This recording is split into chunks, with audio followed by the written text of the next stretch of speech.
कहते हैं सलाहियत पर किसी की इजारादारी नहीं होती, और इसी बात को तेलंगाना की एक होनहार लड़की ने साबित कर दिया है, जिनका इंतखाब 13 साल के ज़ुमरे में कुश्ती के मुकाबले के लिए अमल में आया है।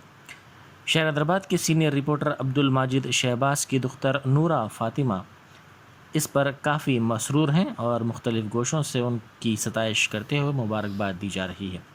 इसी दौरान अब्दुल बासित शायान 11 साल के ज़ुमरे में जूनियर रेसलिंग चैम्पियनशिप 2022 रियासती सतह के मुकाबले में मुंतखब हुए।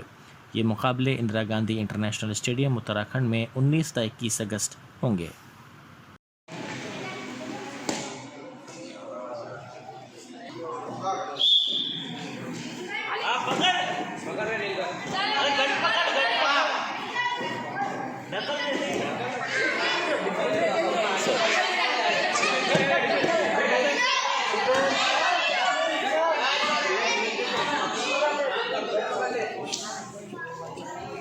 चल